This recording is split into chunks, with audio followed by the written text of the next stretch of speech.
다시 뵙게 돼서 반갑습니다. 옆에 있는 분들과 벌써 인사하셨겠지만 다시 한번 반갑습니다. 잘 오셨습니다. 하고 두루두루 앞뒤에 있는 분들과도요.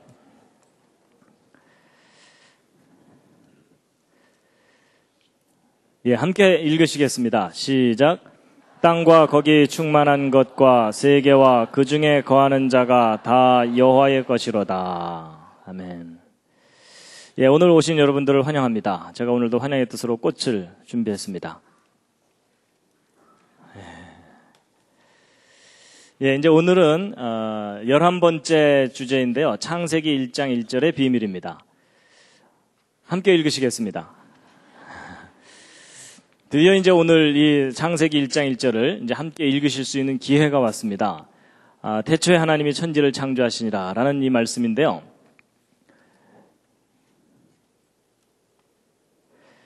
시편 19편 7절에 보면 여호와의 율법이 완전하다라는 말씀이 있는데 함께 읽으시겠습니다. 시작. 여호와의 율법은 완전하여 영혼을 소성케 하고 여호와의 증거는 확실하여 우둔한 자로 지혜롭게 하며. 영어 단어 중에 ignorance라는 단어가 있는데 잘못이 없다 이런 기본적인 뜻이 있는데 이것이 이제 성경에 적용될 때는 성경의 내용이 오류가 없다 이런 뜻으로 쓰입니다. 그 내용도 오류가 없을 뿐만 아니라 이제 그 기록의 보존성에 관해서도 이제 오류가 없는 것인데요.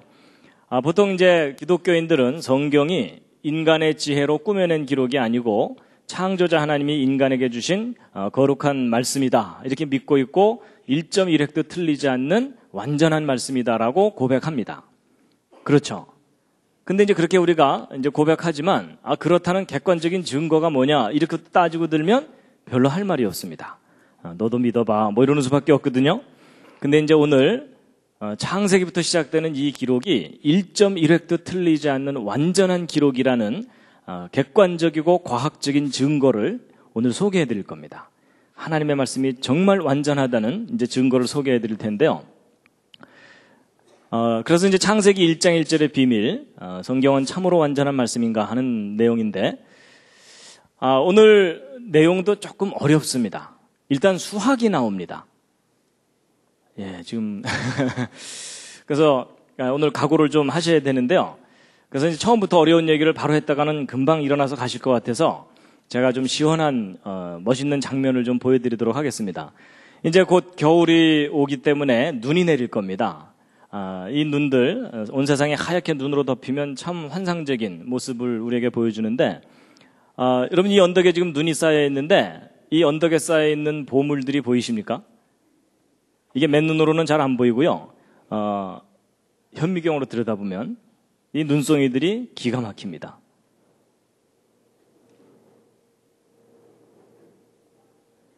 아마 눈을 이렇게 자세하게 보실 기회가 별로 없으실 겁니다.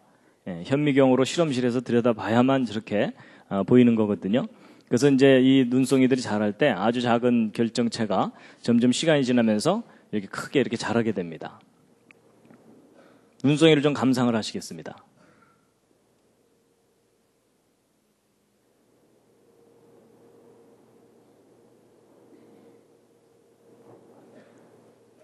눈송이가 이렇게 아름다울 줄 모르셨죠? 기가 막힙니다. 그래서 제가요, 여름에 냉채, 하여튼 이렇게 접시에다가 저런 거 디자인해서 팔면 잘 팔릴 것 같은.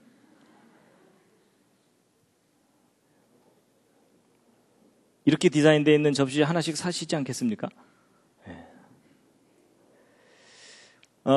보통 눈송이를 일반 현미경으로 들여다보면은 이렇게 보이는데 이걸 입체 구조를 볼 수 있는 전자현미경이 있습니다. 전자현미경으로 눈송이를 보면은 이렇게 보입니다. 눈의 입체 구조입니다. 그 모습이 참 다양합니다.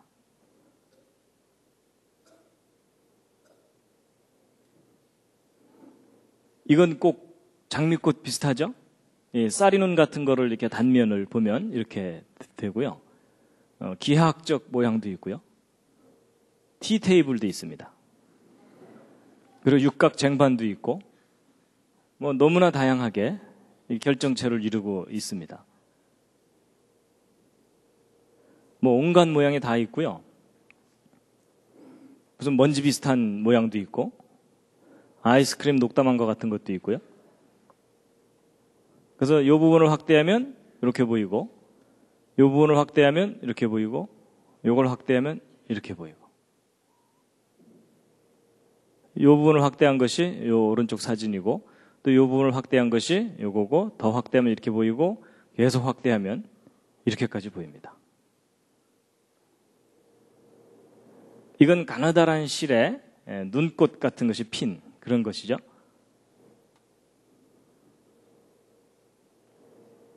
기가 막힙니다.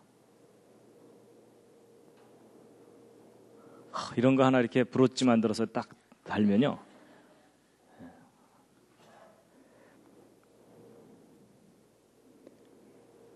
눈이 내리고 있습니다.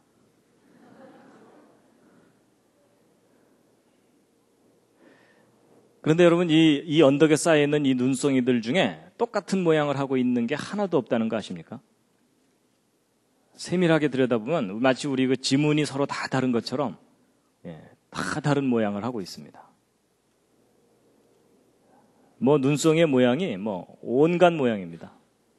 근데 기본적으로는 이제 육각형, 육각별 모양입니다. 그런데 그 변화가 너무나 무한할 정도로 다양한 모습입니다.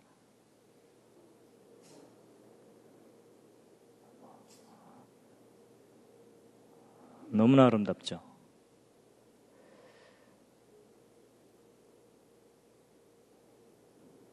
예. 눈송이를 좀 보여드렸는데요. 이제 이거 보여드린 이유가 뭐였냐면 오늘 강의하려는 이 내용과 뭔가 관계가 있어서 보여드린 겁니다.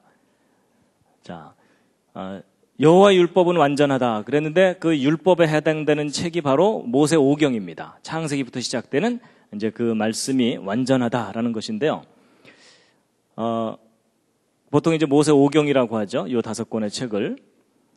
지금부터 설명드리는 이 내용은 이 호주에서 발행되는 테크니컬 저널이라고 하는 창조론 관련 논문집이 있는데 그 논문집에 1993년도에 발표된 어느 한 논문의 내용을 제가 쉽게 이해하실 수 있도록 설명을 드리는 겁니다.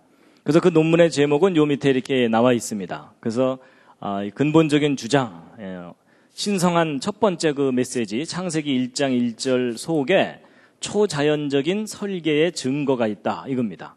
이 창세기 1장 1절부터 시작되는 이 기록은 인간이 기록한 게 인간의 지혜로 기록한 게 아니라 인간을 뛰어넘는 초자연적인 어떤 존재에 의해서 우리 인간에게 주어진 메시지라는 증거가 있다는 겁니다.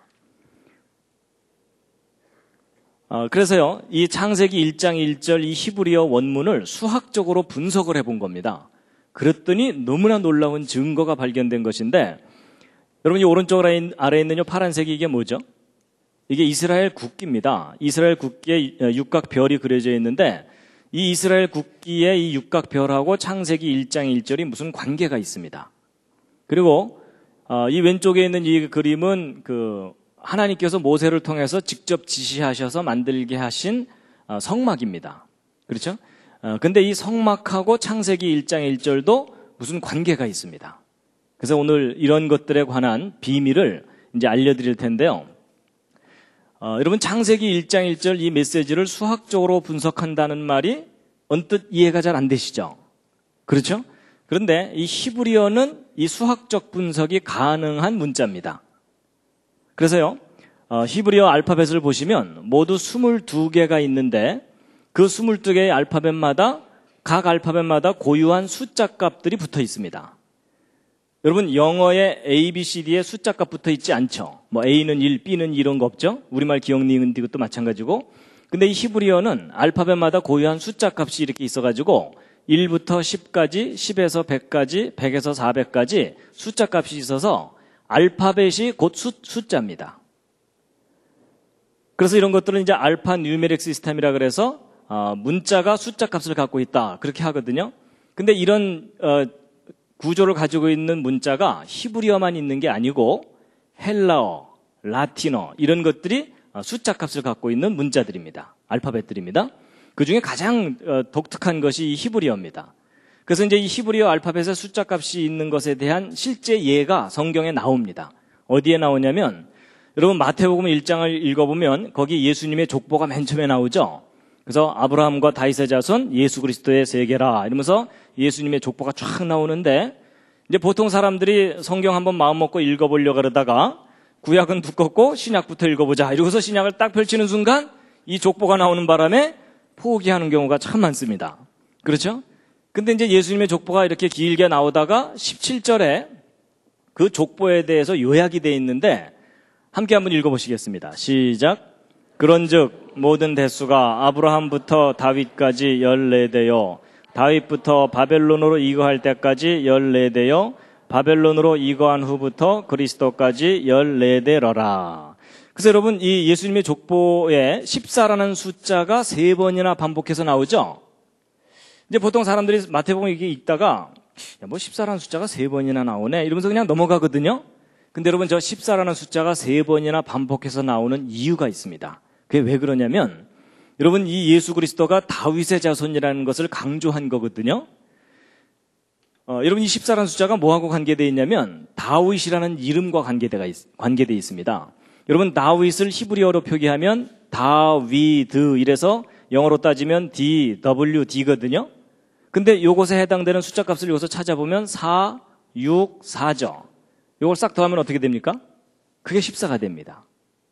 그래서 다윗이라는 이름의 숫자 값이 14입니다. 근데 여러분과 저에게는 생소하지만 이스라엘 사람들에게는 저 정도는 상식입니다.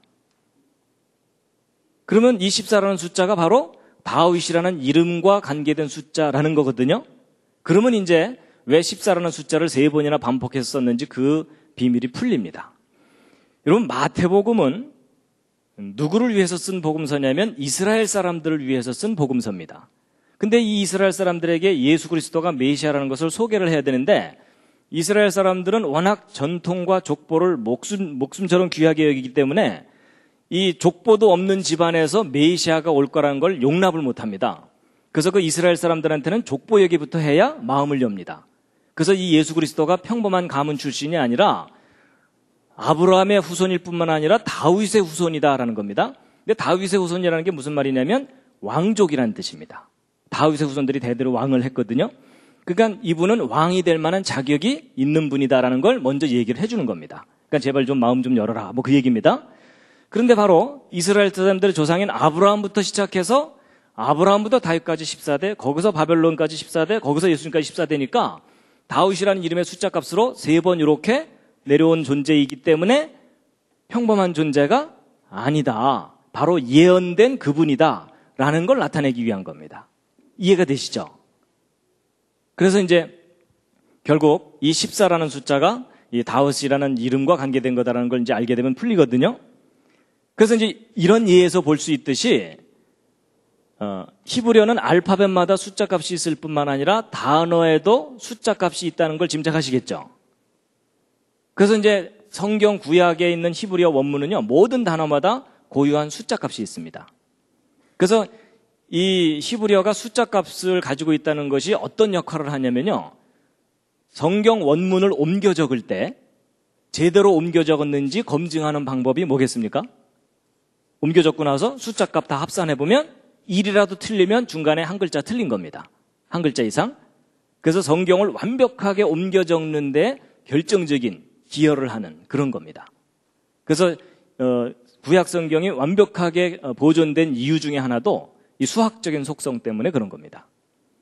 그래가지고 한 가지 참고로 더 말씀을 드리면요, 여러분 예수, 이제 우리말로는 예수고 영어로는 지저스죠. 근데 그것을 헬라어로 표기를 하면, 여러분 신약 성경은 헬라어로 표기가 돼 있죠. 그래서 예수라는 이름은 미리 예언된 이름입니다. 그렇죠? 아들을 낳으리니 이름을 예수로 하라, 이렇게 해서 미리 예정돼 있는 이름이거든요. 근데 예수라는 이름을 헬라어로 표기하면 이렇게 되는데, 요 헬라어 알파벳의 숫자값, 고유한 숫자값들을 일일이 다 찾아서 이걸 싹 더해보면 예수라는 이름의 숫자값이 재미있게도 어떤 숫자가 나오냐면 888이 나옵니다. 평범한 숫자는 아니죠? 근데 뭐 우연히 저런 거 아니냐 이렇게 생각하실지 모르지만 이제 뒷얘기를 다 들어보시고 나면 이게 절대로 우연이 아닙니다. 저렇게 수학적으로 예수님의 이름이 이미 디자인이 돼 있었던 겁니다. 그래서 이 헬라어도 이제 숫자 값을 갖고 있고, 그래서 여러분 계시록에 보면은 이 888과 비슷한 숫자가 하나 나오죠. 그게 뭡니까?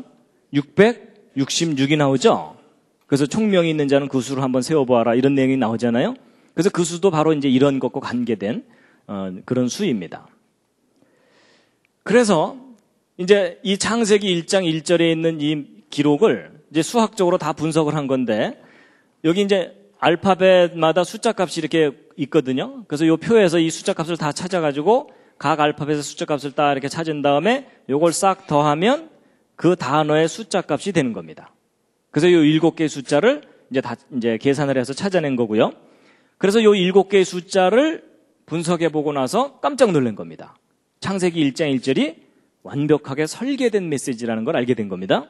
근데 일단 우리는 창세기 1장 1절 오늘 한번 이제 읽어보시겠습니다. 자, 자세를 바로 하시고요. 예전에는 이 성경 함부로 못 읽었습니다. 목욕 재개하고 읽었어야 되는데 오늘 특별히 봐드리겠습니다. 이제 히브리어는 요 굵은 글씨가 자음이고요. 요 밑에 있는 점같이 생긴 것들이 모음입니다. 근데 이제 모음은 처음부터 없었어요. 나중에 이제 그 보음을 붙였기 때문에 원래 원문은 자음만으로 이제 기록되어 있습니다. 그래서 제가 이제 이 자음과 모음의 발음을 영어로 비슷하게 이렇게 써놨습니다. 근데 요 밑에 있는 건 나중에 보시고요. 일단 한번 읽으시겠습니다. 제가 발음이 별로 신통치 않지만 따라서 한번 해보시죠. 베레시트, 뭐 쉽게 그냥 베레시트, 바라, 엘로힘. 어디선가 들어보셨죠? 그렇죠? 예, 엘로힘. 그 다음에 앳, 하샤마임, 베엣. 요게 이제 W인데도 여기에 독일식 발음을 해서 베 이렇게 읽는다고 합니다. 예, 베엣, 하아렛. 어떻게 좀 감동이 오십니까? 거의 머리털 나고 처음 읽으시잖아요. 대부분의 사람들이요. 예. 2번 읽고 외우시겠습니다. 자, 한번 따라 읽으시겠습니다. 베라시트, 바라, 엘로힘, 앳, 하샤마임, 베엣, 하아렛. 그래서 여러분 이 뜻은요, 이 베라시트 제가 밑에 다 써놨습니다. 태초에. 바라라는 단어는 창조하셨다. nothing에서 something을 창조할 때 쓰는 단어입니다. 그 다음에 엘로힘, 전능자 하나님입니다. 하나님의 가장 고유한 이름은 여호와입니다. 그렇죠? 그런데 이제 엘로힘은 전능자 하나님이라는 그런 의미입니다. 그 다음에 에트는 어떤 목적을 나타내는 단어의 앞에 붙이는 건데요. 여기는 요 샤마임이 하늘입니다. 요 앞에는 요 하는 영어로 따지면 정관사 더입니다. 그래서 하늘을 이렇게 돼 있습니다. 그리고 요 베트 할 때 요 뒤에 있는 요 에트는 요 앞에 있는 에트하고 똑같고 여기 꼬부라진 거 하나 붙어 있죠.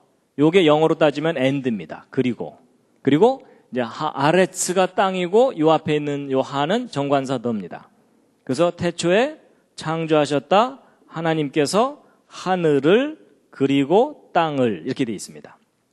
그래서 우리말 성경은 천지를 하고 한 단어로 되어 있는데 히브리어는 하늘, 땅이 이렇게 나눠져 있습니다.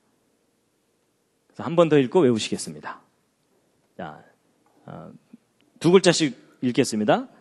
베레시트 바라, 엘로힘, 앳 하샤마임, 베엣 하아렛. 자, 한번 읽어보시죠, 혼자서.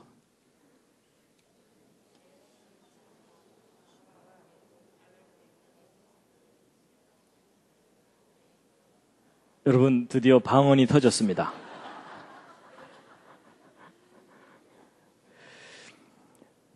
다 같이 한번 읽어보시겠습니다. 시작. 베레시트 바라 엘로힘 앳 하샤마임 베엣 하아렛. 예, 이제 바로 이제 이렇게 되는데요. 자, 여러분 이 창세기 1장 1절을 이게 이 숫자들을 수학적으로 분석한다라고 하면 이제 어떤 분들은 좀 저거 좀 이상하다 이런 생각이 드실 거예요. 뭐냐면 여러분 우리말 한글 맨 처음 훈민정음 창제됐을 때에도 사이시옷, 아레야 이런 거 있었죠. 근데 그게 중간에 없어졌잖아요.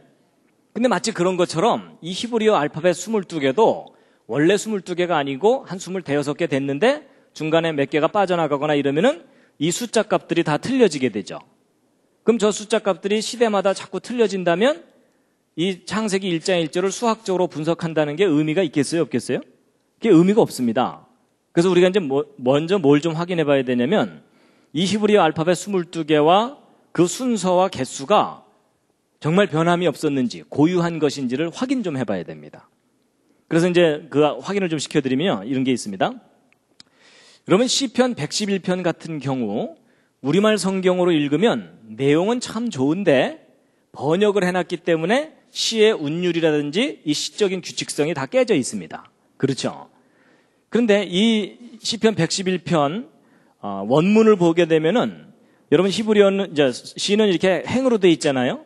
근데 재미있는 것이 각 행의 첫 번째 단어의 첫 번째 알파벳을 쭉 따라가 보면 이게 무슨 순서냐면 히브리어의 알파벳 순서입니다. 그러니까 이게 삼행시를 지은 게 아니고 영어로 따지면 A로 시작되는 단어로 한 행, B로 시작되는 단어로 한 행, C로 시작되는 단어로 한 행, 이런 식으로 시를 지은 겁니다. 참 신기하죠? 근데 이런 시가 어쩌다 하나 있는 게 아니라 시편 속에 여러 편이 있습니다. 그래서 또 다른 시 중에 시편 34편 같은 경우는 아예 22절로 되어 있는데 이 히브리어 원문을 보면은 각 행의 첫 번째 알파벳을 쭉 따라가 보면 이게 히브리어 알파벳 순서입니다. 그래서 이 시편 중에 가장 독특한 시편이 시편 몇 편이냐면 여러분 시편 중에 제일 긴 시편이 있죠. 몇 편이죠? 119편이요. 그렇죠? 보통 성경 통독 한번 하려다가 시험 드는 곳이잖아요. 거기가. 에? 주여 비슷한 게 계속 지루하게 나오는데 계속 끝까지 읽어야 되겠사옵나이까? 건너뛰면 안 될까요? 뭐 이러면서 이제 그러는 부분이잖아요. 그래서 여러분 그 시편 119편을 우리말 성경으로 읽으면 내용은 참 좋아요. 그래서 예를 들어 뭐 청년이 무엇으로 그 행실을 깨끗게 하리까? 뭐 이렇게 쭉 나오는 좋은 내용이거든요. 근데 이미 번역을 해놨기 때문에 시적 규칙성이 깨져 있어요. 굳이 우리말 성경에서 규칙을 하나 찾자면 동그라미가 일정한 간격으로 있다. 이것밖에는 없어요. 그런데 여러분 이 동그라미가 일정한 간격으로 있는 이유가 있습니다. 그게 왜 그러냐면 히브리어 원문을 보면 어떻게 돼 있냐면 여러분 1절부터 8절까지 맨 첫 번째 알파벳이 다 똑같죠. 그러니까 영어로 따지면 A로 시작되는 단어로 8행을 시를 짓고 B로 시작되는 단어로 8행을 시를 지은 거예요. 이런 식으로 시를 지은 게 시편 119편입니다. 그래가지고 앞에만 보여드리면 아니라 그럴까봐 뒤까지 다 확인시켜드리면요. 알렛, 베트, 김멀, 달레, 해, 와우, 자인 이래가지고 시편 119편이 계속 8행씩 쫙 되어 있습니다. 근데 이렇게 계속 보여드리면 어떤 분들이요. 야, 내가 히브리어 모른다고 좀 똑같은 거 계속 보여주는 거 아니냐. 뭐 이런 분들이 가끔 계시더라고요. 근데 이제 그게 아니라 이렇게 해갖고 맨 마지막 타우까지 해가지고 8행씩 22개. 그래서 176절입니다. 그래서 시편 119편이 176절인 이유가 바로 이런 구조이기 때문에 그렇습니다. 그래서 이 시편 119편은요. 각 행마다 어떤 단어가 꼬박꼬박 하나씩 들어있냐면 말씀과 관계된 단어가 꼬박꼬박 들어있습니다. 그래서 말씀, 율례, 계명, 법도, 규례 이런 단어가 그래서 시편 119편은 하나님의 말씀을 찬양한 시입니다. 그래서 이제 바로 이런 시들이 지금 보여드린 이런 시들이 한 3,000년 전쯤에 지어진 시들입니다. 근데 3,000년 전에 알파벳 개수와 순서하고 지금 현재 알파벳 개수와 순서가 똑같습니다. 그러니까 아까 말씀드린 대로 이 창세기 1장 1절 히브리어 원문을 수학적으로 분석하는 일이 의미가 있을 수 있겠죠. 예. 그래서 이제 결국 이 창세기 1장 1절에는 이 숫자들을 분석을 한 건데요. 일단 여러분 단어마다 숫자 값이 있다면 창세기 1장 1절 전체 문장도 숫자 값이 있겠죠. 그 숫자 값은 요 7개의 숫자를 싹 더하시면 됩니다. 각자 출신, 주산, 암산 학원의 명예를 걸고 창세기 1장 1절 이 메시지의 숫자 값을 한번 계산해 보시죠. 얼마가 나옵니까? 네, 하여튼 그건 따로 한번 계산해 보시고요. 자, 지금부터 1분을 드리겠습니다. 1분을 드릴 테니까 이 7개의 숫자를 유심히 보시면서 저 속에 뭔가 특별한 계시가 들어있지 않는가 한번 관찰해 보시기 바랍니다.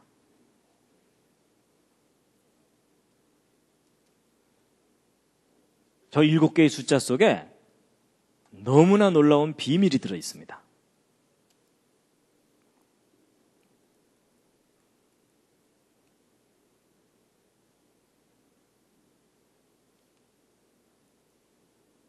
혹시 뭔가가 보이는 분들은 손을 한번 이렇게 들어주시면.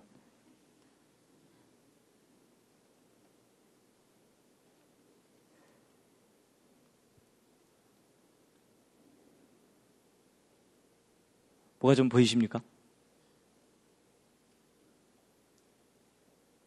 예, 한 분이 손을 살짝 드시셨는데요. 자,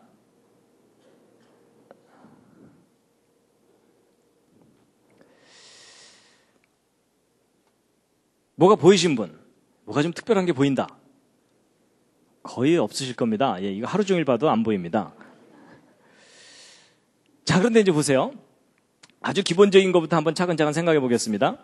여러분이 7개의 숫자를 딱 보는 순간, 저 속에 뭔가 특별한 게 들어있겠구나라는 생각이 드는 그런 숫자들입니까? 아니면 그냥 평범한 숫자들처럼 보이십니까?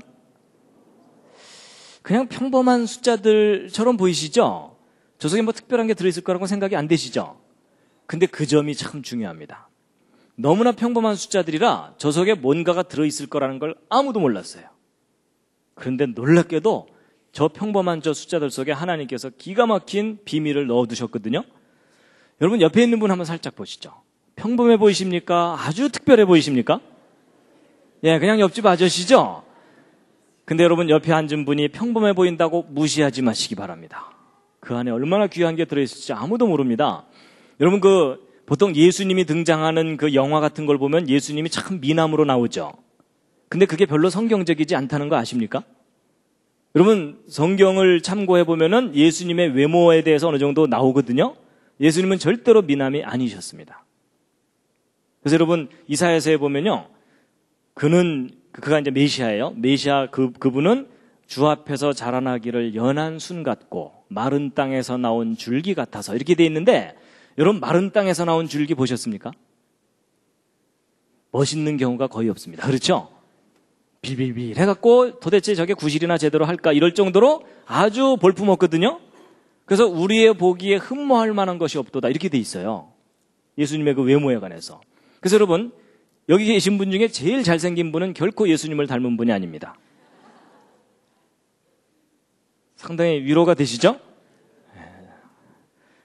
그래서 여러분 평범하다고 무시하시면 안 됩니다. 그래서 이 7개의 숫자가 저 속에 아무것도 없을 것처럼 생각됐는데 놀라운 사실이 여러분 이 7개의 이 숫자들을 2개 또는 3개씩 이렇게 한번 더해봤어요. 더해봤더니 예를 들어 태초에 하나님이 요 두 숫자 값을 더했더니 999가 나와요. 뭐 어쩌다 하나는 나올 수 있겠죠?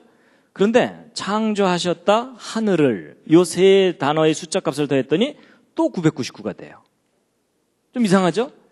그래서 이번에는 하나님, 하늘, 땅 요 세 숫자를 더했더니 이 세 숫자를 더하면은 777이 나와요.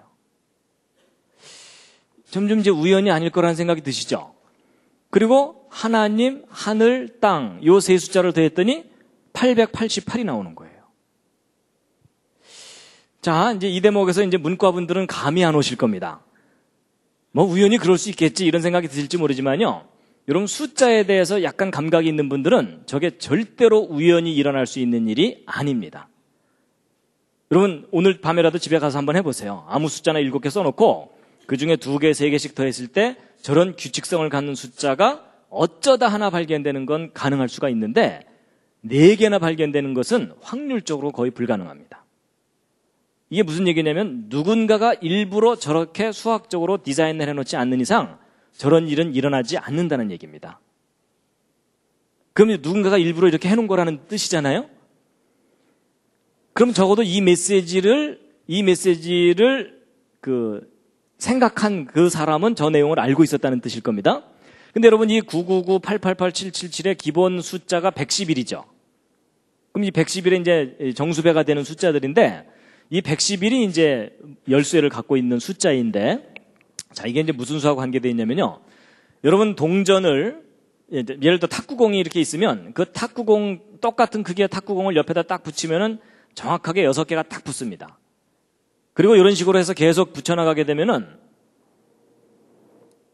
아주 질서정연한 패턴이 얻어지는데 이 우주의 가장 기본적인 질서라고 볼 수 있는 이제 건데 이 공을 가장 컴팩트하게, 가장 짜임새 있게 이제 조밀하게 쌓을 수 있는 구조입니다. 근데 이제 이게 바로 저런 구조가 어디서 발견되냐면 여러분 성경에서는 금, 정금을 아주 귀하게 여기거든요. 근데 금을 이렇게 눈으로 볼 때는 안 보이는데 전자현미경으로 그 내부 구조를 조사해 보면 금을 이루고 있는 원자들이 이런 식으로 배열되어 있습니다. 그래서 여러분이 손오공처럼 조그매져 갖고서 저 금 속을 들어가잖아요. 그러면 원자들이 이렇게 군대처럼 배열되어 있는 것을 보시게 됩니다. 아주 장관이죠. 그래서 참고로 재미있는 장면을 하나 보여드리면요.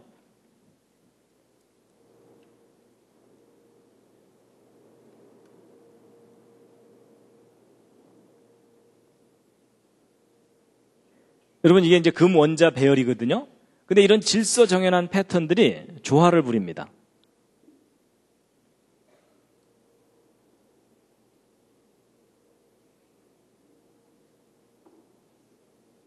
매직입니다.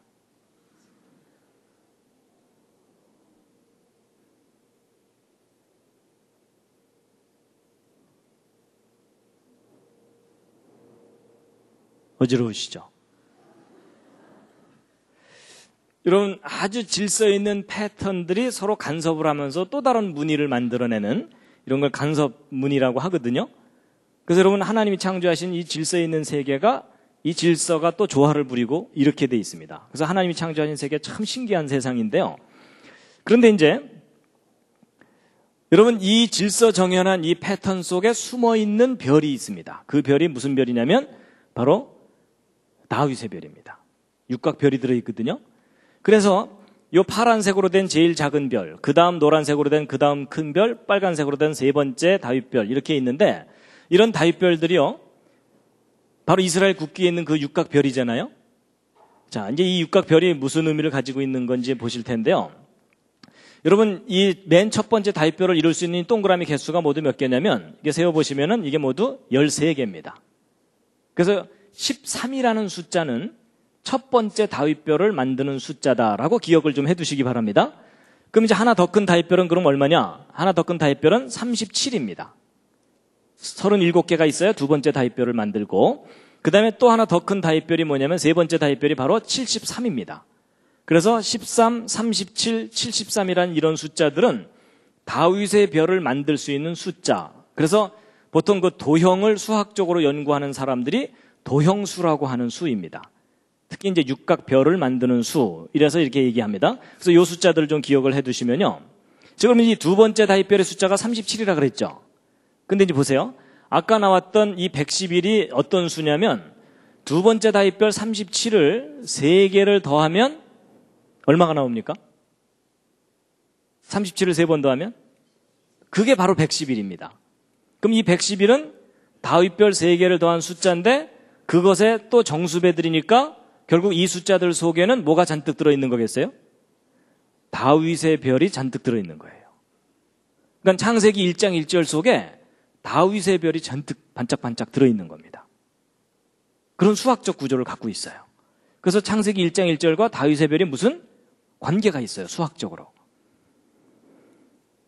그 다음에 이제 여러분 이 우주의 가장 기본 질서가 수학적 질서입니다. 그래서 우리 초등학교, 옛날에는 초등학교, 이제 국민학교 들어가면은 맨 처음 배우는 것이 1, 2, 3 이거 숫자 배우죠? 그래갖고 이제 1, 2, 3 이렇게 해서 쭉 1, 2, 3 이렇게 쭉 나가는데 이렇게 쭉 계속 나가다 보면 계속 정삼각형을 이루죠. 그래서 이 오른쪽 숫자들은 정삼각형 수라고 하는 숫자들입니다. 1, 3, 6, 10 이렇게 되죠. 그래서 이걸 이제 정삼각수라고 하는데 삼각수. 근데 이제 아까 여러분 창세기 1장 1절 이 7개의 숫자를 싹 더하면 얼마가 됩니까? 혹시 계산해 보신 분 계십니까? 얼마죠? 2701 맞는지 한번 보겠습니다. 맞았습니다. 그래서 여러분 이 창세기 1장 1절의 메시지가 2701이거든요. 근데 여러분 저 숫자가 무슨 특별한 숫자처럼 보이지 않으시죠? 근데 이 숫자가 아주 특별한 숫자인데 무슨 수냐면 여러분 1부터 계속 정삼각형을 이루어 나가면 73번째 정삼각수입니다. 2701이. 그럼 이게 무슨 말이냐면 이 중에 1이라도 빠지거나 1이 더 들어가면은 정삼각형이 안 된다는 뜻이죠. 정확하게 73번째 정삼각수예요. 그래서 창세기 1장 1절 메시지의 숫자 값이 정삼각형을 이루고 있는 거예요. 근데 이제 이것만 얘기해드리면 뭐 우연히 그럴 수도 있지 이러실까봐 제가 하나 더 보여드리면 여러분 창세기 1장 1절 메시지 중에 제일 뒤에 있는 이 두 단어가 땅을 이렇게 돼 있어갖고 땅의 창조에 관한 것이거든요. 여러분 천지 창조 중에서 땅의 창조가 중요하죠. 안 중요하다고 생각하시는 분들은 지구를 떠나주시기 바랍니다. 여러분 하나님의 창조에 가장 관심이 있는 부분이 땅이에요. 우리 인간이 있잖아요. 그렇죠? 그래서 땅의 창조가 중요한데 이 땅의 창조에 해당되는 이 두 단어의 숫자 값을 더하면 703이 나오거든요. 그런데 저게 또 평범한 숫자가 아닙니다. 이 숫자가 무슨 수냐면 37번째 정삼각수입니다. 자 보세요. 여러분 아까 천지창조 전체 메시지는 73번째 정삼각수라 그랬죠? 근데 땅의 창조에 해당되는 것은 37번째 정삼각수라 그랬죠? 둘 다 정삼각수예요. 근데 재미있는 것은 37과 73을 곱하면 도로 2701이 됩니다. 아직 정신을 잃으시면 안 됩니다. 이게 무슨 얘기냐면 이 창세기 1장 1절이 너무나 완벽하게 수학적으로 짜여져 있는 거예요. 신기하죠? 야, 이거 우연히 저럴 수 있는 게 아닌데? 그래가지고, 야, 이거 창세기 1장 1절 이거 너무 신기한데? 근데 여러분 아까 보세요. 37, 73. 어디선가 본 듯한 숫자죠? 이게 바로 아까 다윗의 별 숫자들이었어요. 놀랍게도 다윗의 별 숫자 값들을 곱했더니 천지창조 숫자 값이 나오는 거예요. 그러니까 창세기 1장 1절과 다윗의 별이 너무나 완벽하게 수학적 조화를 이루고 있는 거예요. 그래갖고 이게 뭐 창세기 1장 1절 이거 너무 신비로운 메시지다. 응? 수학적 구조가. 그래서 이번에는 뭘 또 들여다봤냐면요. 야, 혹시 이 알파벳 개수에도 무슨 의미가 있는 게 아니냐. 이래갖고 여러분 첫 단어 알파벳 6개입니다. 모음은 안 따지고 자음만 따지는 겁니다. 두 번째 단어 3개, 5개, 2개, 5개, 3개, 4개 이렇게 있고 창세기 1장 1절을 이루고 있는 알파벳 개수는 모두 28개예요. 근데 여러분 첫 단어, 첫 문장이잖아요. 여러분 성경에서는 항상 첫 번째 것을 중요하게 여기죠. 그럼 이제 첫 단어가 6개, 첫 문장이 28개인데 여러분 6하고 28이라는 숫자가 무슨 특별한 숫자처럼 여겨지지 않으시죠? 근데 여러분 이것은 수학자들에게 아주 특이한 숫자입니다. 수학자들이 완전수라고 부르는 수입니다. 퍼펙트 넘버. 완전수가 무슨 뜻이냐면요. 여러분 6이라는 숫자는 1로도 나눠지고 2로도 나눠지고 3으로도 나눠지죠. 근데 자기를 나눌 수 있는 숫자를 싹 더하면 자기 자신이 되는 수를 완전수라고 얘기합니다. 성경적인 의미의 완전수가 아니라 수학적 완전수. 그리고 28도 마찬가지입니다. 28도 1로도 나눠지고 2로도 나눠지고 4로도 나눠지고 14로도 다 나눠지죠. 이 말이 잘 이해가 안 가시는 분들은 회개하셔야 됩니다. 분명히 학창시절에 심히 졸으신 겁니다. 그런데 자기를 나눌 수 있는 숫자를 싹 더하면 자기 자신이 되는 수예요. 이런 걸 완전수라 그래요. 근데 희한하게도 첫 번째 단어의 알파벳 개수와 첫 문장의 알파벳 개수가 둘 다 완전수인 거예요. 그래서 이제 뭐 6도 완전수고 28도 완전수니까 어떤 분들도 생각하기를 야 이게 뭐 자주 있는가 보다. 50쯤에도 완전수가 또 있고 100쯤에도 또 있고 자주 있나? 아닙니다. 여러분 이런 놀라운 특징을 가진 완전수는 1부터 3천만까지 3천만 개의 숫자 중에 4개밖에 없습니다. 그 중에 첫 번째 완전수가 첫 단어의 알파벳 개수, 두 번째 완전수가 첫 문장의 알파벳 개수인 것도 우연일 수도 있겠지만 지금까지 상황으로 봐서 이제 또 우연이 아닐 가능성이 높죠? 누가 일부러 이렇게 한 거라는 거예요?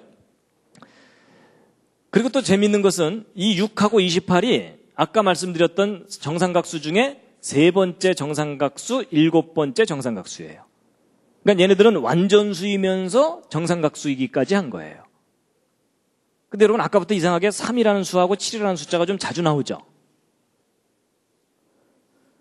그래서 창세기 1장 1절을 보면은 희한하게도 이 다윗의 별과 관계된 숫자들의 완벽한 조화를 이루고 있어요. 잠시 기지개 한번 켜시겠습니다. 지금 상당히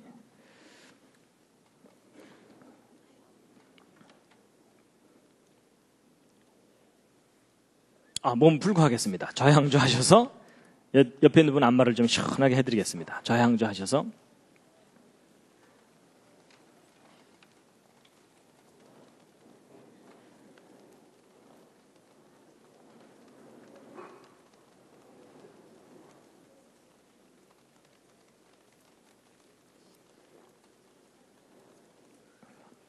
혼자 계신 분들은 혼자서라도 좀 이렇게 팔을 좀 이렇게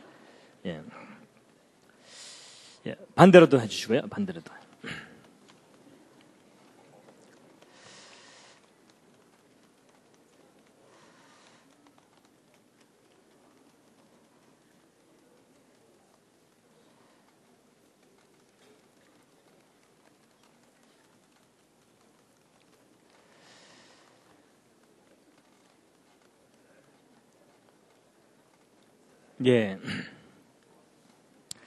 그 숫자만 나오면 아무 생각이 없어지는 분들은 오늘 너무 무리하지 마시고요. 그냥 졸다 깨다 그냥 이렇게 감상만 하셔도 됩니다. 오늘은 하여튼 제 강의 후반부는요, 아무래도 이과분들을 위한 강의입니다. 그동안 널리 소외됐던 그분들에게 이제 성경의 놀라운 비밀을 알려드리는 건데요. 자, 보세요. 여러분, 이 세 번째 다윗별 73하고 이 두 번째 다윗별 37과의 관계가 또 어떤 면이 있냐면 이런 게 있습니다. 여러분, 이 세 번째 다윗별 가운데 정육각형 하나 들어있죠. 그럼 이 정육각형을 똑 떼어내면 이게 바로 32번째 다윗별하고 숫자가 똑같습니다. 무슨 말이냐면 이 가장자리에 있는 걸 하나 딱 떼어서 여기로 싹 돌려놓으면 두 번째 다윗별이 돼버리죠. 그러니까 큰 다윗별 안에 작은 다윗별이 정육각형으로 들어있는 거예요. 이게 37입니다. 그래서 요 두 다윗별의 숫자 값을 곱하면 천지창조 숫자 값이 나오죠? 그런데 요 두 번째 다윗별 안에도 정육각형이 하나 들어있죠? 요거 똑 떼어내면 요게 얼마냐면 요게 19입니다. 근데 재밌는 건 요 두 숫자를 곱하면 아까 그 땅의 창조 숫자 값이 나옵니다. 희한하죠? 그리고 요거보다 하나 작은 다윗별이 13이고 또 요 안에 있는 정육각형이 7이거든요. 근데 이 7, 13, 19, 37, 73, 이 육각형이나 육각별을 이루는 이 숫자들은 수학으로 보면은 이게 다 소수입니다. 소수. 소수는 영어로 프라임 넘버라 그래서 1과 자기 자신 이외에는 안 나눠지는 숫자입니다. 뭐 2로도 안 나눠지고 3으로도 안 나눠지고 다른 수로 나눠지지 않는 수예요. 그런 희한한 숫자들로 창세기 1장 1절에 이루어져 있습니다. 근데 여러분 이 다윗의 별은 기본적으로 정삼각형과 정육각형이죠. 근데 여러분 정삼각형과 정육각형의 가장 작은 단위가 3하고 7입니다. 근데 여러분 성경에서 3이라는 숫자가 기본적으로 상징하는 것이 뭐죠? 하나님의 신성에 관한 수입니다. 그렇죠? 성부, 성자, 성령. 7은 기본적으로 무슨 의미가 있죠? 하나님의 천지창조수입니다. 그렇죠? 6일 동안 창조하시고 하루를 쉬셨죠? 그래서 이 두 숫자가 뭐냐면 하나님의 천지창조 이렇게 풀이될 수 있는 숫자거든요. 근데 여러분 아까 37, 73이 다 3하고 7로 이루어진 수들이잖아요. 그렇죠? 하나님의 천지창조와 관계된 수들입니다. 그래서 여러분 우리가 살고 있는 이 물리적인 우주는 기본적으로 시간과 공간과 물질이라는 것으로 이루어져 있습니다. 그런데 그 시간은 과거, 현재, 미래라는 속성이 있고 공간은 X, Y, Z 세 축이 있어야만 표현이 가능합니다. 그래서 3차원이라 그러죠. 그 다음에 물질은 기본적으로 고체, 액체, 기체가 세 가지 형태가 있거든요. 그래서 희한하게도 이 우주는 3이라는 속성으로 이렇게 짜여져 있습니다. 그래서 이제 저것을 나름대로 이렇게 생각하는 분들이 있습니다. 이 우주를 창조하신 창조자 하나님께서 우리 사람에게 하나님 자신의 모습을 세 가지로 표현하셨거든요. 아버지 하나님, 아들로서 이 땅에 오신 하나님, 성령 하나님. 그래서 창조하신 그 하나님의 그 삼위의 그 속성이 그분이 창조하신 이 우주 안에 이러한 패턴으로 표현되어 있는 게 아니겠느냐라고 이해를 하는 분들도 있습니다. 그건 참고로 말씀을 드렸고요. 그래서 어쨌든 이 창세기 1장 1절이 놀랍게도 다윗의 별과 아주 강하게 관련이 되어 있는데요. 아까 제가 그 눈송이를 보여드렸던 이유가 이제 바로 그겁니다. 여러분 보세요. 이 눈송이를 보시면은 다윗의 별 모양이죠. 그렇죠?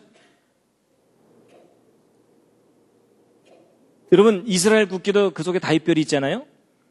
저 다윗의 별이 어떤 메시지하고 관련이 있다고요? 태초에 하나님이 천지를 창조하시라는 메시지예요. 그래서 그 다윗의 별, 그러니까 창세기 1장 1절을 의미하는 상징이 다윗의 별입니다. 그러니까 이스라엘 국기가 펄럭일 때마다 무슨 메시지가 펄럭이는 거겠어요? 태초에 하나님이 천지를 창조하시니라라는 메시지가 펄럭이는 겁니다. 여러분 그 보통 그 자동차 타고 가다 보면은 빨간 바탕에 하얀 줄 하나 있는 거 있죠? 그게 무슨 뜻입니까? 진입 금지죠. 그렇죠? 아니 제가 무슨 말을 하려는 거냐면요. 여러분 팻말에다가 진입 금지 이렇게 써놓는 것보다는요. 동그라미에다가 하얀 바탕만 딱 그려놓고 나면 멀리서도 보면서 절로는 들어가지 말라는 거라는 것을 아주 금방 알 수 있죠. 그런 걸 상징이라고 얘기하잖아요. 마찬가지입니다.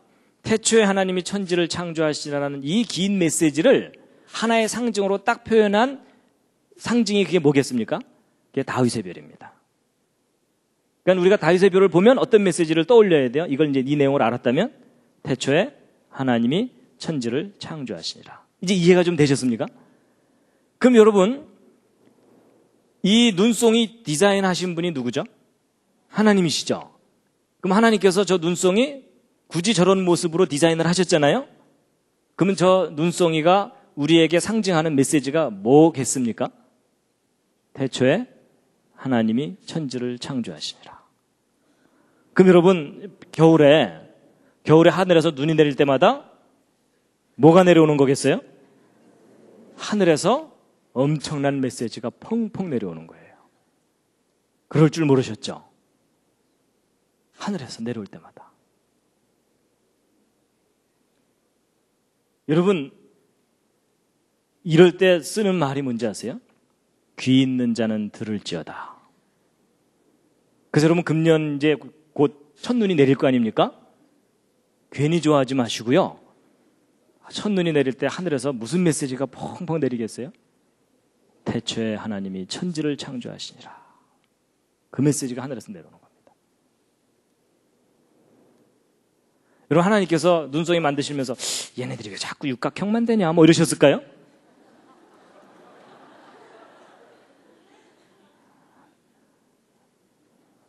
무슨 의미인지 아시겠죠? 여러분 하나님께서 다 저렇게 여러분 참새 한 마리도 하나님의 뜻이 아니면 땅에 안 떨어진다고 되어 있거든요.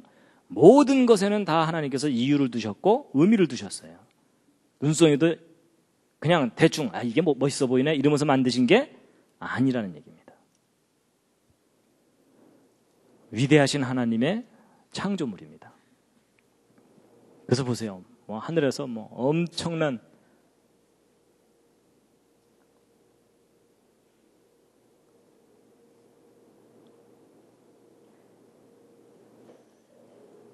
이 눈송이 속에 그 메시지가 들어있는 줄 모르셨죠?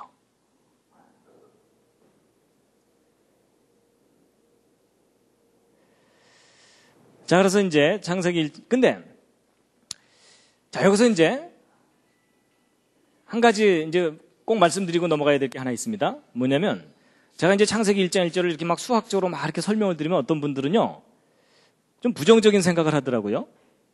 별 이상한 짓을 다 하네 뭐 이러는 반응을 보이는 분들이 실제 있어요. 근데 여러분 이제 이 부분을 차분하게 잘 생각하셔야 됩니다. 여러분 이 창세기 1장 1절 이 메시지가 인간이 꾸며낸 거라면은 좀 이상한 것일 수 있겠지만 창세기 1장 1절 이 메시지는 근본적으로 누가 우리에게 주신 메시지죠? 창조자 하나님이 우리에게 주신 메시지거든요. 그러면 이 창세기 1장 1절 히브리어 원문 속에 지금 쭉 설명드렸던 이 수학적 구조가 들어있는 것을 창조자 하나님께서 아셨을까요? 모르셨을까요? 당연히 아셨겠죠. 혹시 모르셨을까요? 모르시고 이제 쫙 선포를 해 두셨는데 나중에 막 수학자들이 저 내용을 막 발견해내니까 하나님 깜짝 놀라셔갖고 저런 게 다 들어있었네.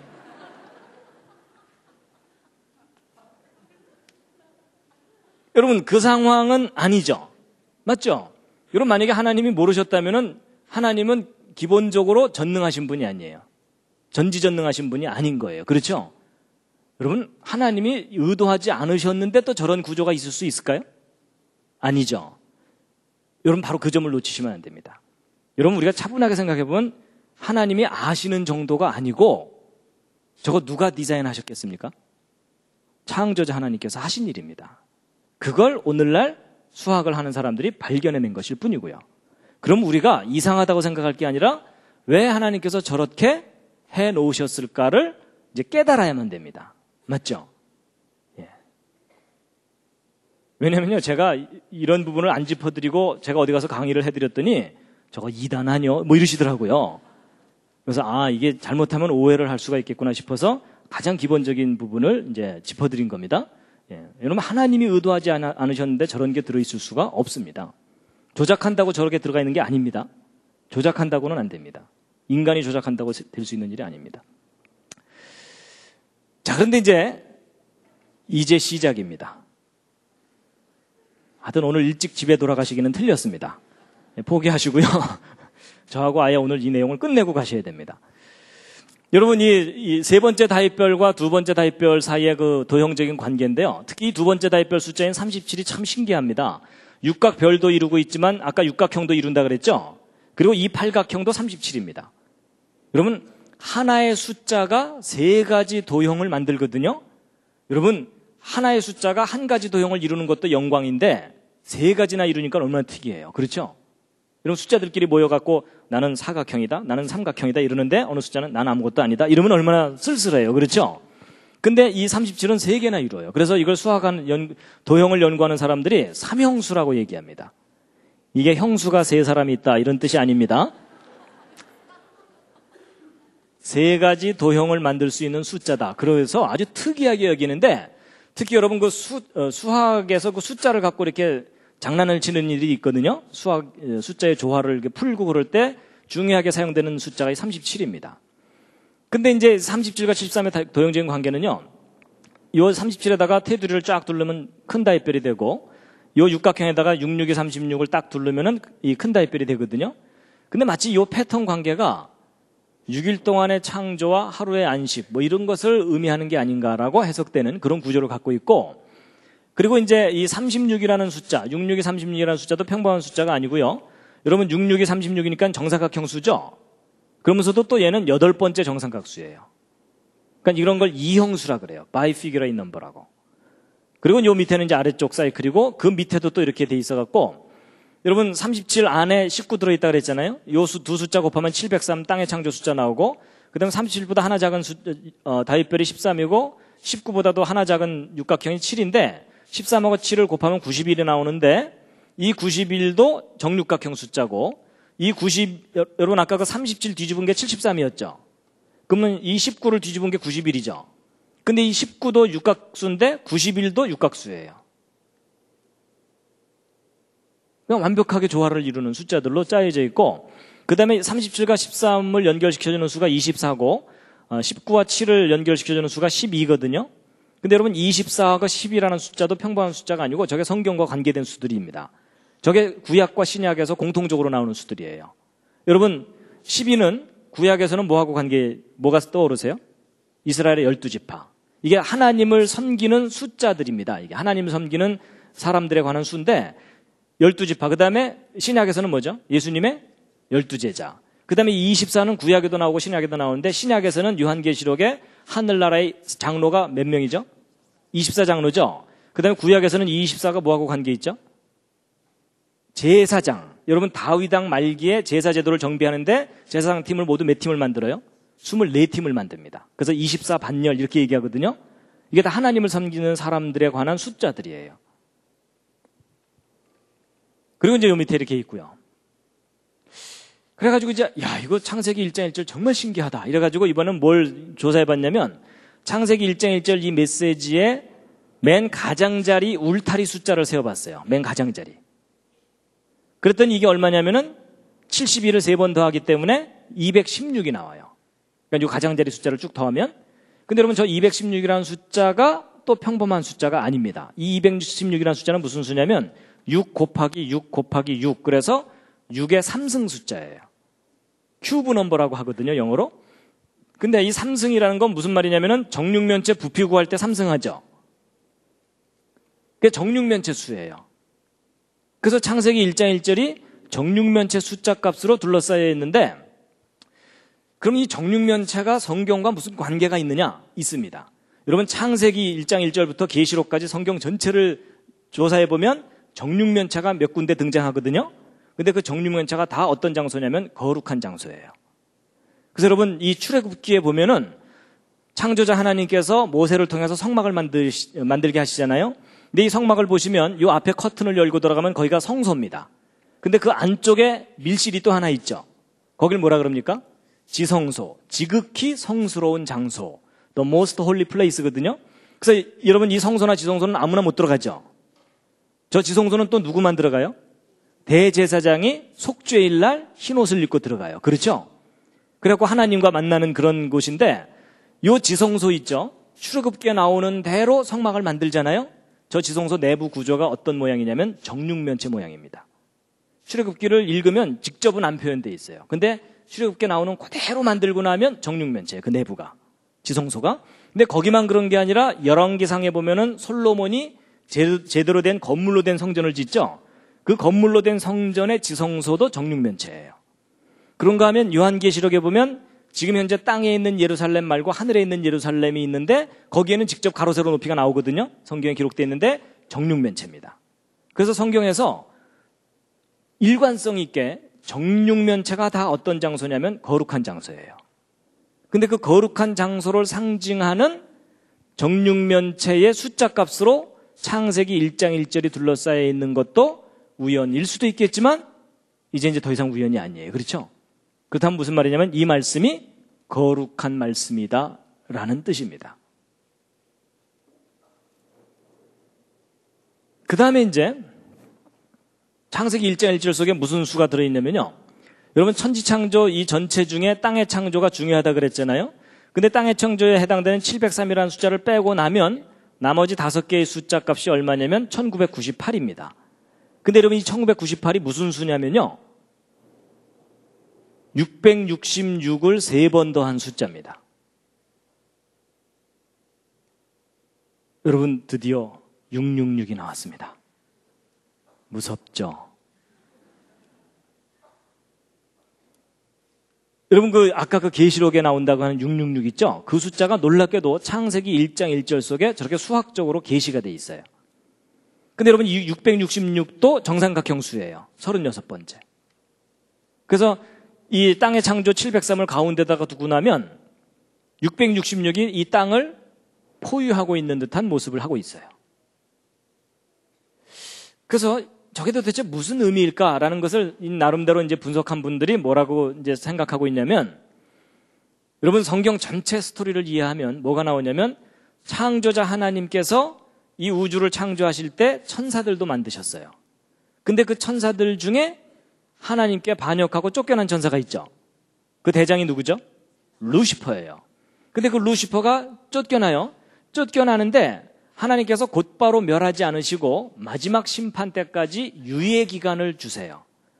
그래서 그 쫓겨난 타락한 천사들이 하늘에서 쫓겨내려와서 성경을 보면 어디에서 권세를 잡고 있다고 표현되어 있을까요? 공중 권세 잡은 자들이라고 되어 있어요. 여러분 하나님 하늘에 계시고요. 물론 그건 공간적인 하늘은 아니지만 하늘로 표현하잖아요. 그리고 우리 인간과 생명체들은 땅에 있죠. 하늘과 땅 사이에 중간에 하늘이 있잖아요. 중간 하늘이. 근데 이 공중 권세 잡은 자들이 여러분 하늘과 땅 사이에 커뮤니케이션을 해야 되잖아요. 서로 교통을 해야 되죠. 근데 그것을 중간에 가로막고 있는 존재가 바로 어둠의 세력들이에요. 그렇죠? 근데 마치 이 땅에 있는 우리를 둘러싸고서 하늘과의 교통을 방해하고 있는 듯한 패턴으로 이렇게 짜여져 있는 거예요. 그래서 이 666이라는 수가 계시록에만 나오는 줄 알았는데 아예 그냥 창세기 1장 1절 속에 있어요. 근데 여러분 이 666도 정삼각형인 것이 조금 이상하죠. 여러분 아까 정삼각수, 삼각, 3 이런 수는 하나님의 신성과 관계된 수라 그랬잖아요. 그렇죠? 그런데 이제 이런 차이가 있습니다. 이건 물론 이제 십진수적인 속성인데 여러분 천지창조라든지 땅의 창조와 관계된 숫자들은요. 그것을 이루고 있는 요 컴포넌트 숫자들을 더해보면 3하고 7을 더하면 얼마죠? 10이고 703 더해도 10이고 2701 더해도 10이고 73 더해도 10이죠. 다 10 그러니까 이게 완전수예요. 근데 여러분 이 666과 관계된 이 숫자들은요. 여러분 이게 666은 36번째 삼각수거든요. 여러분 3하고 6 더하면 얼마입니까? 9죠. 666 더하면 어떻게 돼요? 그 666 더해도 18인데 이거 1하고 8을 다시 더하면 또 9가 되죠. 그 다음에 1998도 보세요. 1998 더하면 27이거든요. 근데 2하고 7을 또 더하면 어떻게 돼요? 또 9가 되죠. 항상 9가 돼요. 근데 이제 여러분 그 신학의 한 분야 중에 뭐가 있냐면 수신학이라는 게 있어요. 세오마틱이라 그래가지고 성경에 나오는 수에 관한 비밀을 푸는 학문이에요. 이제 그게 조금 너무 잘못 가면은 뭐 1.5단, 2단 이렇게 되지만 여러분 오늘 내용을 잘 들어보시면 알지만 하나님께서 이 우주를 수학적으로 건설을 하셨어요. 그래서 수학적인 비밀을 많이 넣어두셨거든요. 근데 이 성경에서 모든 숫자가 의미를 갖고 있지는 않지만 반복적으로 나오는 공통된 수들은 의미를 갖고 있어요. 그래서 여러분 1, 2, 3, 4 기본수 중에서 3은 아까 하나님의 신성과 관계된 수라 그랬죠. 그래서 4는 땅의 수 또는 고난의 수 이렇게 이야기를 해요. 그래서 여러분 40일 금식기도 40년 광야 생활 400년 노예 생활 그게 다 4자로 시작되잖아요. 그렇죠? 그래서 그 인간이 땅에서 고난을 받는 것과 관계된 거라고 보고 있고요. 이제 5는 기적의 수라고 얘기하고 7이 천지창조 완전수죠. 근데 6은 뭐냐면 안식이 없는 창조까지이기 때문에 이 6째 날에 인간도 창조되고 그래서 안식이 없는 창조이기 때문에 불완전한 수예요. 7이 완전수고 8은 그러면 뭘 상징하는 것 같습니까? 새로운 시작입니다. 새로운 출발. 그래서 여러분 노아 방주에 몇 명 탔죠? 8명이요. 그 8명 방주에 탄 사람들만 그 다음 세상을 다시 시작해요. 그리고 성경을 보면은 산의 아이가 태어나면 난지 며칠 만에 할례를 해줘요? 8일 만에 할례 해주죠? 새로운 시작을 의미하는 겁니다. 그리고 예수님도 이 땅에 오셔서 이 마태복음 5장에 그 천국에 대해서 얘기하시면서 팔복을 얘기하시죠? 근데 그 팔복이 다 하늘나라에 관한 얘기예요. 여러분 우리가 이 땅에서 살고서 끝나면 새 하늘과 새 땅에서 새로운 삶을 시작하게 되는 거죠. 그래서 이 8이 새로운 시작이라는 것을 상징한다고 보고 있습니다. 그래서 여러분 아까 그 예수 그리스도의 이름의 숫자 값이 헬라어로 몇이었어요? 888이었죠. 예수 그리스도와 함께하면 새로운 세상을 다시 시작할 수 있다라는 것이 상징적으로 그 속에 들어있다라고 보고 있어요. 그래서 아들을 낳으려니 이름을 예수라 하라고 아예 정해주셨어요. 그리고 이제 아까 10이 완전수라 그랬죠? 그럼 9는 뭐냐?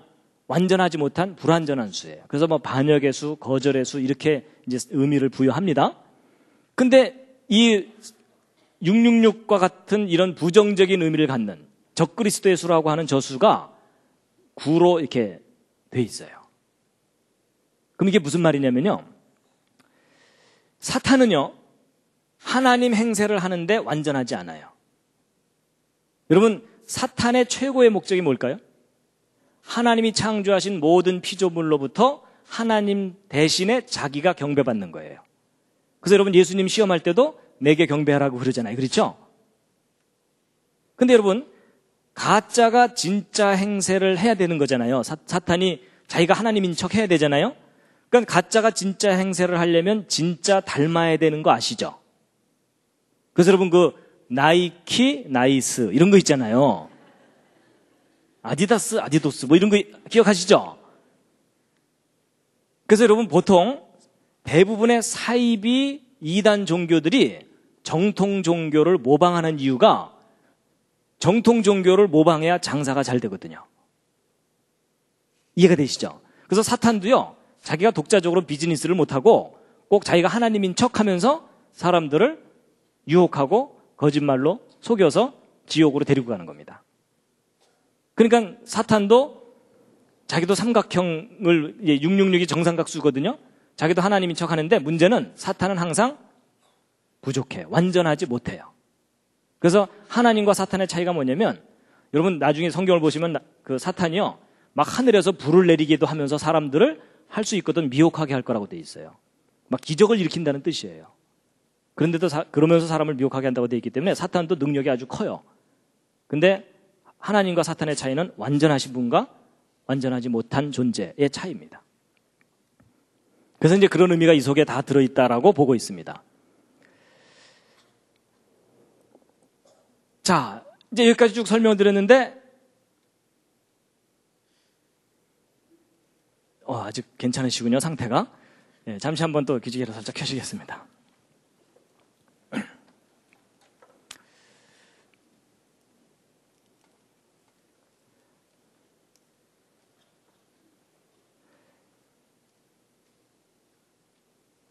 하여튼 중간에 주무셔도 괜찮습니다. 나중에 결론 얘기할 때 깨시면 됩니다. 자, 이런 모든 설명을 바탕으로 정말 중요한 결론을 오늘 말씀드리게 될 텐데요. 여러분, 이 창세기 1장 1절 속에 담겨 있는 아주 놀라운 비밀을 지금 말씀드린 건데, 어쨌거나 수학에 관심이 없으셨어도 오늘 좀 놀라셨죠? 창세기 1장 1절 속에 이런 놀라운 비밀이 들어있을 줄 까맣게 모르셨잖아요?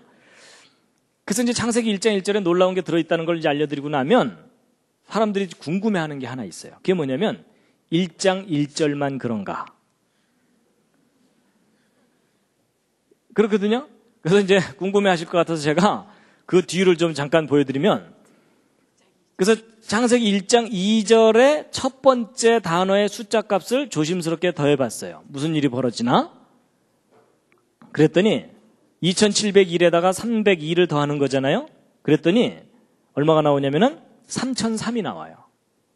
근데 이 숫자가 또 평범한 숫자가 아니에요. 이게 무슨 수냐면 77번째 정삼각수예요, 또. 아니면 창세기 1장 1절만 저렇게 완벽하면 됐지? 그 다음 메시지의 첫 단어도 그 완전함과 강하게 연결이 돼 있어요. 뿐만 아니라 이 8번째 단어의 숫자 값을 더하고 난 다음에 이 앞에 있는 이 세 단어는 태초에 하나님이 창조하셨다 이고, 그 뒤에 있는 이 단어들은 피조물들이에요. 하늘, 땅 이런 것들이거든요. 그런데 이 5개의 피조물에 해당되는 이 단어의 숫자 값들을 싹 더했더니 얼마가 되냐면 1801이 나와요. 근데 이 숫자가 또 평범한 숫자가 아니고요. 이 수가 천지창조 전체 2701 정삼각형에 내접하는 가장 큰 정육각형이 있거든요. 이 숫자 값이 1801이에요. 그리고 이 정육각형의 한 변의 길이가 25고 높이가 49고 맨 가장자리 둘레값이 144인데 25는 5의 제곱, 49는 7의 제곱, 144는 12의 제곱. 다 제곱수예요. 제곱수라는 얘기는 정사각형 수라는 뜻이에요. 그러면서 5 더하기 7은 12 뭐 이렇게까지 짜여져 있어요. 이제 거의 표정이 이제 포기하신 표정입니다. 네? 자, 이제 이쯤에서 빨리 결론을 좀 내달라는. 자, 그래서 이제 마지막으로 총정리한 그림입니다. 이거는요. 여러분, 요 작은 다윗별 하나가 37 다윗별이라고 한번 해보세요. 그리고 이것을 73개를 모아서 큰 다윗별을 만든 거예요. 그러니까 각각이 37인데 그게 73개 모여있으니까는 어쨌든 전체 값, 숫자 값은 2701이죠. 요게 창세기 1장 1절 메시지 숫자 값이라 그랬죠. 그러니까 창세기 1장 1절을 이제 총 정리해 놓은 다윗별이에요. 근데 요걸 분석해보면 세 파트로 나눌 수가 있는데, 이 파란색으로 된 중심 부분, 빨간색으로 된 가장자리 부분, 그 경계면에 까만색이 이렇게 있죠. 근데 이 파란색의 개수는 19개고 까만색 별의 개수는 18개고 이 가장자리에 있는 것은 모두 66이 36, 그래서 36개인데 각각이 37이잖아요. 그래서 이 숫자 값들을 곱하면은 파란색은 703, 땅의 창조 숫자 값이 나오고, 그 다음에 이 두 번째 이 까만색은 666 숫자가 나와요.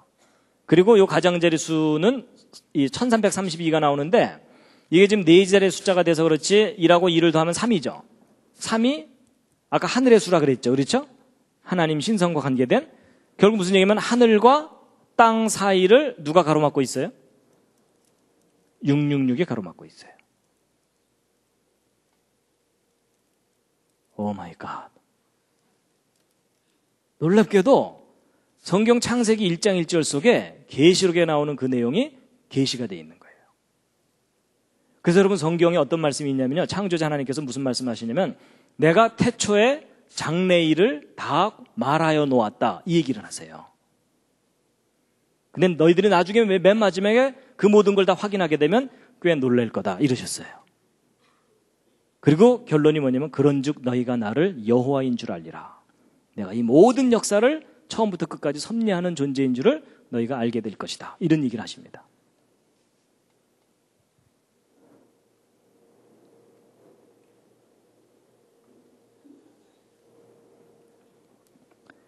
그래서 이제 보세요. 여러분이나 저는 이미 하나님을 믿고 성경을 믿으니까 성경을 귀하다고 생각하잖아요. 근데 여러분 일반 사람들은 일반 이 인본주의적인 교육을 받은 대부분의 사람들은 성경, 특히 창세기를 신화라고 생각해요. 그것도 이스라엘 사람들의 허술한 신화고 중동 지방에 나돌던 여러 신화를 베껴서 나름대로 자기들 신화를 만든 거다라고 그렇게 해석을 합니다. 근데 여러분 허술한 신화라고 생각하는 그 창세기의 제일 첫 번째 메시지가 수학적으로 분석해 보니까 이렇게 완벽해요. 여러분 과학의 가장 기초가 수학이에요. 그렇죠? 그러니까 수학적이라는 말은 과학적이라는 말과 같은 말이에요. 창세기 1장 1절 절대로 허술한 신화가 아닙니다. 자, 여러분 지금까지 이제 설명드린 내용 다 잊어버리셔도 괜찮습니다. 시험 안 봅니다. 시험 안 보는데요. 정말 중요한 요점을 놓치시면 안 됩니다. 그게 뭐냐면요. 여러분 이 창세기 1장 1절에 이 28개의 알파벳으로 된 이 메시지 중에 알파벳 하나라도 빠지거나 다른 알파벳이 끼어 들어가면 이 숫자 값들이 틀려지죠. 근데 여러분 이 숫자 값들이 1이라도 틀려지면 지금까지 여러분들에게 설명드렸던 그 완벽한 구조가 안개처럼 사라져버려요. 맞죠? 알파벳 하나라도 잘못되면. 여러분 혹시 성경 말씀 중에 뭐 떠오르는 말씀 있지 않으십니까? 1.1획이라도. 여러분 2000년 전에 창조자 하나님께서 사람의 모습으로 오셨어요. 예수 그리스도이시죠. 그렇죠? 근데 그 예수 그리스도께서 마태복음 5장에 산상수훈 중에 무슨 말씀을 하시냐면 내가 율법이 뭐냐면 이 모세오경이에요. 그렇죠? 창세기부터 시작되는 율법이나 선지자나 폐하러 온 줄로 생각지 말라. 자, 이제 내가 왔으니까 율법 없던 걸로 치자. 이러려고 오셨다는 게 아닙니다. 폐하러 온 것이 아니고 완전케 하려고 왔다. 그러시면서 그 다음 하시는 말씀이 뭐냐면 내가 진실로 너희에게 이르노니 천지가 없어지기 전에는 이 율법에 이 창세기부터 시작된 이 율법에 1.1획이라도 반드시 없어지지 아니하고 다 이루리라 하신 그 말씀이 사실입니다. 여러분 이 창세기부터 시작되는 이 말씀 중에 인간이 마음에 안 든다고 알파벳 하나라도 빼뜨리거나 다른 알파벳을 집어넣게 되는 순간 그 완전한 메시지가 사라져버립니다. 그 완전함이.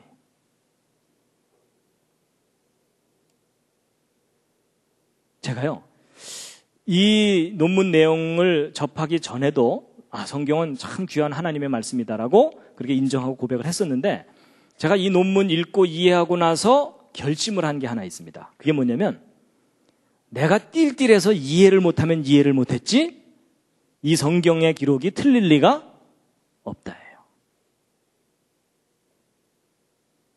제가 그러고 났더니 그 다음에 성경을 읽을 때 토시 하나까지 살아서 이렇게 들어오는 그런 느낌이 드는 거 있죠. 예전에는 대충 의미만 파악하려고 그랬어요. 아니에요. 이 말씀이 기록된 그대로 100% 완벽한 완전한 말씀이에요. 여러분과 제가 믿는 그 예수 그리스도의 복음이 있잖아요. 그 복음이 마태복음 그 사복음서에 있잖아요. 근데 여러분 그 사복음서의 그 신약의 근거가 되는 게 구약이죠. 구약 중에서도 가장 기초가 되는 것이 모세오경이에요. 그래서 여러분 예수님께서 이 땅에 오셨을 때 항상 뭐라 그러셨냐면 모세의 글에 뭐라고 기록되어 있느냐 이걸 항상 얘기하시잖아요. 그러니까 모든 성경의 가장 기초가 모세오경이에요. 그 중에서도 창세기가 가장 기본 기록이에요. 그 중에서도 오늘날 현대인들이 제일 안 믿는 데가 어디입니까? 창세기 1장부터 11장까지. 아브라함 이후는 축복받으려고 많이 믿어요. 그렇죠? 근데 그 이전은 거의 신화 취급하면서 안 믿어요. 그걸 사실로 믿질 않아요. 근데 1장부터 11장까지 내용 중에 제일 중요한 게 천지창조예요. 창세기 1장. 그 중에 가장 기초가 되는 말씀이 뭡니까? 창세기 1장 1절이에요. 여러분, 기독교 신앙의 가장 기초가 창세기 1장 1절이잖아요. 그 기독교 신앙을 떠받치고 있는 그 첫 번째 메시지가 지금 보신 것처럼 이렇게 완전해요. 여러분 성경 말씀은 인간이 인정한다고 완전한 게 아니고요. 여러분이 오늘부터 인정 안 하셔도 그것과 아무 상관없이 성경 말씀이 그 자체로 완전합니다. 제가 이 사실을 깨닫고 나서요. 야, 내가 얼떨결에 믿었는데 제대로 믿고 있구나. 여러분 그게 은혜예요. 여러분이나 저나 뭐 저거 알고 믿었습니까? 모르고 믿었잖아요. 그렇죠? 잘 안 믿어지면 믿습니다 하면서 숫자에 힘 많이 주면서 하여튼 버텨왔잖아요. 그렇죠? 그런데 믿고 났더니 제대로 믿고 있는 거란 겁니다. 여러분 지구상에 있는 그 수많은 종교의 그 경전 중에 이렇게 완전한 메시지가 있으면 한번 가져 나와 보세요. 이건 객관적으로 완전한 메시지. 그래서 여러분 인간이 태어나서 죽을 때까지 수많은 메시지를 듣고 살아요. 밥 먹어라, 학교 가라 뭐 이러면서 듣고 살잖아요. 근데 인간이 귀로 들을 수 있는 메시지 중에 가장 완전한 메시지가 태초에 하나님이 천지를 창조하시니라. 그 메시지입니다. 저는 저 말씀이 믿어진다는 게 기적입니다. 기적.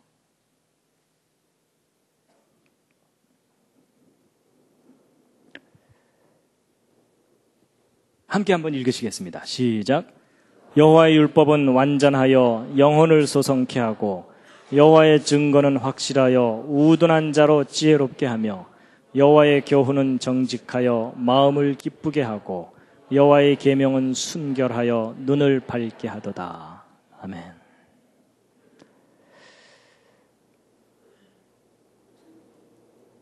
여러분 아까 그 예수님이 하신 말씀 마태복음 5장이요. 함께 읽으시겠습니다. 시작. 내가 율법이나 선지자나 폐하러온 줄로 생각지 말라. 폐하러온 것이 아니요 완전케 하려 함이로라. 진실로 너희에게 이르노니 천지가 없어지기 전에는 율법의 1.1획이라도 반드시 없어지지 아니하고 다 이루리라. 그러므로 누구든지 이 계명 중에 지극히 작은 것 하나라도 버리고 또 그같이 사람을 가르치는 자는 천국에서 지극히 작다 일컬음을 받을 것이요 누구든지 이를 행하며 가르치는 자는 천국에서 크다 일컬음을 받으리라. 아멘. 자, 여러분 창세기 1장 1절의 비유를 이제 말씀드렸는데 감격스럽지 않으십니까? 근데 이제 보너스로 한두 가지 말씀드릴 텐데 보너스입니다. 이건 뮤직. 여러분 피아노 건반 속에 이 창세기 1장 1절에 이 숫자들이 숨어 있는 거 아세요? 오 마이 갓. 여러분 이게 무슨 말이냐면요. 여러분 피아노 건반을 보면 여기 도움이 이렇게 있잖아요. 아랫도 윗도 이렇게 얘기하죠. 그래서 요거 한 간격을 한 옥타브 이렇게 얘기하죠. 근데 여러분 이 아랫도와 윗도는요. 이 아랫도와 윗도의 음 간격은 인간이 임의로 정하는 게 아닙니다. 여러분 이 아랫도와 윗도는 무슨 관계가 있냐면 이 아랫도의 진동수의 정확하게 2배가 윗도입니다. 수학 물리적으로 볼 때. 그래서 아랫도의 진동수가 1000이면 윗도는 2000이에요. 그래서 피아노 조율을 하는 게 바로 저거 조율하는 겁니다. 그래서 음은 인간이 발견해낸 거지 인간이 만들어내는 게 아니에요. 이미 우주 안에 있는 질서를 발견했고 그 조화를 이용해서 우리가 음악을 즐기는 겁니다. 그리고 이 도레미파솔라시도도 이거 대충 레라고 하자, 뭐 미라고 하자 이래 갖고 정하는 게 아닙니다. 이 음과 음 사이에 완벽한 수학적 질서와 조화를 이루는 음들을 찾아내 갖고 그걸로 화음을 이루는 겁니다. 그래서 여러분 음악이 수학이에요. 그래서 여러분 컴퓨터가 뭐를 하는 거냐면 수학 계산하는 기계거든요. 근데 음악을 녹음해서 컴퓨터에 집어넣었다가 계산 다 한 다음에 스피커로 빼내죠. 그러니까 음악이 수학으로 들어갔다가 수학이 다시 음악으로 나오는 거예요. 그래서 여러분 음악은 수학이에요. 그렇다고 뭐 음악하는 사람이 수학을 반드시 알아야 된다 그 얘기는 아닙니다. 너무 긴장하지 마시고요. 근데 음악이 수학인 것은 이해를 하셔야 돼요. 그래가지고 여러분 도레미파솔라시도도 정확하게 이제 그걸 찾아내는 거거든요. 음들의 조화를. 그래서 이제 보통 이 하얀 건반과 까만 건반 사이를 반음이라고 보통 얘기하고 이거 하나 건너뛴 걸 온음이라고 얘기하죠. 그래갖고 이제 반음으로 따지면 1, 2, 3, 4 이렇게 숫자가 매겨질 거고요. 온음으로 따지면 하나 건너뛰어야 되니까 하나 건너뛰어서 2, 3, 그 다음에 하나 건너뛰어서 4, 또 건너서 5, 6, 7 이렇게 되겠죠. 그럼 이제 각 옥타브마다 반음 숫자와 온음 숫자가 생기게 되죠. 그래서 그 반음과 온음 사이의 그 숫자, 반음과 온음의 그 숫자를 각 옥타브마다 이렇게 정리해 놓은 겁니다. 그럼 이제 이렇게 된 숫자를 이거 잘 보세요. 근데 이 숫자들을 보시면 아까 제가 창세기 1장 1절을 설명드리지 않았다면 이 속에 무슨 특별한 숫자들이 있는 거를 모르세요. 근데 창세기 1장 1절 얘기를 다 듣고 이해를 하고 나면 여기 잘 보시면 여기 7번째 조합 중에 눈에 띄죠. 37과 73. 이게 천지창조 숫자 조합이었잖아요. 그렇죠? 그리고 네 번째는 이게 4는 아까 땅이라는 걸 의미한다 그랬죠? 근데 네 번째가 37과 19인데 저게 땅의 창조 숫자 값이었어요. 그리고 두 번째는 13과 7인데 이게 아까 19 뒤집은 게 91이라 그랬죠? 그러니까 아까 창세기 1장 1절 설명할 때 나오는 그 숫자들이 저 속에 다 들어있어요. 우연일까요? 우연이 아닙니다. 여러분, 우리가 어떤 음악을 들을 때 저 음악 참 아름답다. 음악을 몰라도 아름답다고 하는 그런 음악이 있잖아요. 왜 우리가 그 음악에 감동을 하냐면 그 음악의 수학적 질서와 내 몸에 이 창조된 수학적 질서가 공명을 하기 때문에 그런 겁니다. 그건 무슨 얘기냐면 음악의 질서와 조화를 창조하신 하나님이 우리 몸도 창조하셨기 때문에 서로 조화를 이루도록 하셨다는 얘기입니다. 그래서 여러분 음악은 수학이에요. 근데 음악만 수학이 아니고요. 미술이 또 수학이에요. 무슨 말이냐면 여러분 이 미술이 이게 색이잖아요. 여러분 뭐 제가 옷을 잘 입었는지 하여튼 이렇게 어디 정장을 하고 갈 때 이 배색이 안 맞으면 영촌스럽죠. 저는 하여튼 대충 제가 입고 왔으니까 너무 저를 쳐다보지 마시고요. 여러분 어떤 옷을 딱 입었는데 색깔이 안 맞아갖고 영촌스러운 경우가 있고 옷을 딱 입었는데 참 멋있다 이런 경우가 있죠. 그게 뭐냐면 색과 색 사이에 완벽한 질서와 조화를 이루면 우리 눈에 아름답게 보이게 돼 있어요. 근데 여러분 저 색이 뭐예요? 수학이에요. 수학. 파장이고 수학이에요. 그래서 여러분 디지털 사진기로 사진 찍은 다음에 컴퓨터에 집어넣었다가 프린터로 또 빼내죠. 그러니까 색을 수학으로 집어넣었다가 수학에서 다시 색으로 빼내는 거예요. 그래서 여러분 색 미술도 수학이에요. 그래서 여러분 텔레비전 모니터도요. 정사각형으로 만들면 우리 눈이 피곤해요. 근데 가로 세로 비율을 적당하게 해주면은 눈에 싹 들어오면서 덜 피곤하거든요.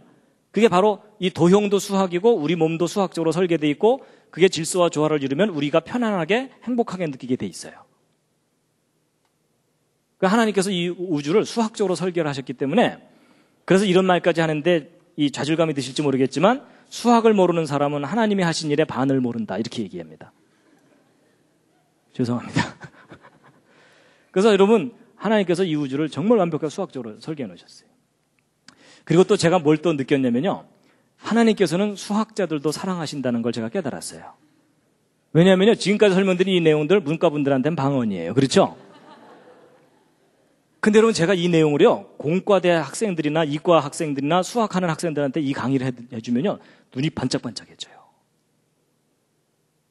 그러니까 여러분 수학은 수학자들에게 언어고 그렇죠? 음악은 음악하는 사람들에게 언어예요. 그러니까 각 영역에 있는 모든 사람들에게 하나님께서 메시지를 주시는 거라는 거죠. 그래서 하나님이 이 우주를 기가 막히게 디자인해 놓으셨어요. 완벽한 질서와 조화를 이루도록. 자, 그 다음에 이제 신약에 나오는 숫자의 비밀을 하나 말씀드리고 이제 마칠 텐데요. 여러분 신약에 나오는 숫자 중에 이 중요한 숫자가 이 숫자입니다. 153. 여러분 저 숫자 어디선가 본 듯하지 않으십니까? 모나미 불펜에 나오죠. 그렇죠? 거기 153이라고 나오죠? 그거 별로 눈여겨 안 보셨을 텐데요. 모나미 불펜에 써 있는 그 숫자가 바로 이 성경에서 따온 저 숫자입니다. 그래서 거기다 집어넣은 거거든요. 그래서 이제 이 숫자가 어디에 나오냐면 예수님이 부활하신 다음에 베드로에게 나타나셔갖고 이 베드로가 밤새 고기잡이를 하다가 한 마리도 못 잡았죠. 근데 예수님께서 이제 뭐라 그러시냐면 배 오른편에 그물을 던져라. 그랬더니 베드로가 고기를 왕창 잡았는데 몇 마리요? 그게 이제 153마리예요. 근데 이제 보통 사람들은 성경 읽으면서 많이 잡았네 이러면서 넘어가잖아요. 보통 그렇잖아요. 근데 여러분 저 숫자가 좀 이상해요. 왜냐하면 여러분 요한복음 21장 그 뒷부분을 보면요. 예수님의 행하신 일이 너무 많아가지고 그걸 일일이 기록한다면 그 분량이 엄청나기 때문에 이 세상 전체에도 두기 어려울 정도로 그 엄청난 일을 하셨다. 그 중에 정말 중요한 것만 추린 게 요한복음이다. 그 얘기예요. 맞죠? 그럼 여러분 사실 이 복음과 관계가 없는 내용이 이 요한복음서에 들어갈 리가 없어요. 아니 그냥 많이 잡았다 이러면 되는데 153마리 잡았다고 굳이 써놨잖아요. 그렇죠? 물론 이제 베드로야 시장에 내다 팔아야 되니까 자기 장부에다가는 153마리 이렇게 적을 수 있을지 모르지만 그게 무슨 복음과 관계가 있어갖고 153을 굳이 저렇게 썼냐는 거죠. 근데 여러분 저 숫자가 평범한 숫자가 아닙니다. 저 숫자가 무슨 숫자냐면요. 153이요. 여러분 히브리어로 베니 하 엘로힘이라는 요 말이 하나님의 아들들이라는 뜻이거든요. 근데 요 두 단어의 숫자 값이 153이에요. 우연일 수도 있고 아닐 수도 있는데 어쨌든 이래요. 근데 여러분 아까 성경 말씀이 완벽하게 수학적으로 짜여져 있다는 걸 기억하신다면 이게 우연이 아닙니다. 그러면 여러분 이게 하나님의 아들들이라는 이 단어의 숫자 값이 153이라는 걸 이해하고 나면 이 상황이 이해가 돼요. 여러분 베드로는 저 상황에서 밤새 고기잡이한 목적이 뭐였어요? 먹고 살려고. 그렇죠? 근데 한 마리도 못 잡았죠? 신경질 나고 배는 고프고. 그런데 예수님께서 짠하고 나타나셔서 내 말대로 해볼래? 그래갖고서 잡았는데 153마리를 잡았는데 그게 무슨 단어하고 관계가 있어요? 하나님의 아들들이죠. 그럼 예수님의 메시지가 아주 선명한 거예요. 뭐냐? 네가 육신의 양식을 위하여 일하지 말고 나와 함께 하나님의 아들들을 낚으러 가자. 여러분 예수님께서 맨 처음 베드로를 부르실 때도 그때도 고기 잡고 있을 때 부르셨잖아요. 그렇죠? 그러면서 뭐라 그러셨어요? 사람 낚는 어부가 되게 할 것이다 라고 데려가셨잖아요. 근데 예수님 따라다니다가 결국 마지막에 그냥 기절해버렸죠. 그렇죠? 예수님 끝까지 따라가지 못하고. 그런데 예수님이 그때 다시 나타나셔갖고 하나님의 아들들이라는 사인을 주시는 거예요. 그리고 이 특징만 있는 게 아니고요. 이 153은 또 무슨 또 다른 속성이 있냐면요. 153은 17번째 또 정삼각수예요.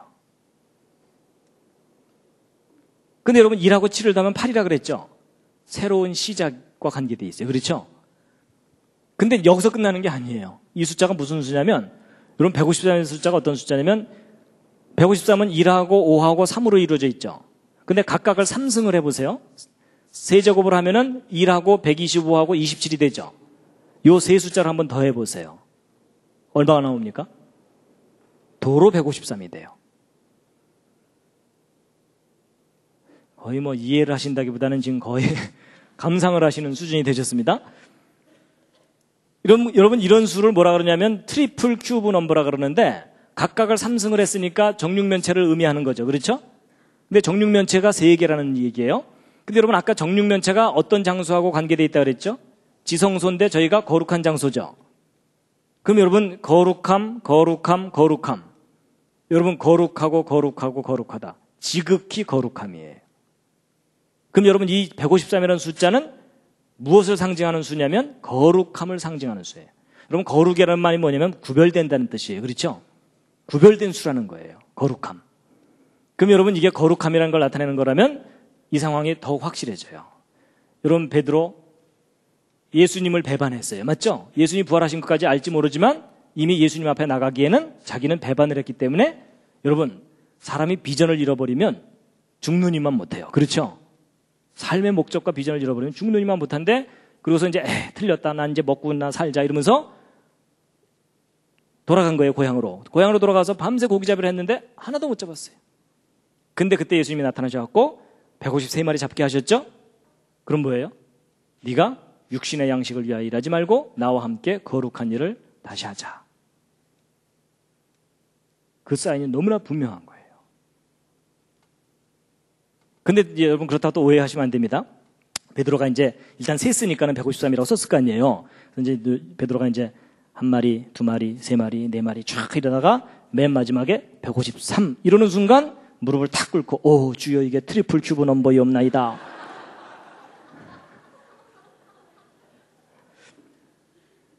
그랬을까요? 아닙니다.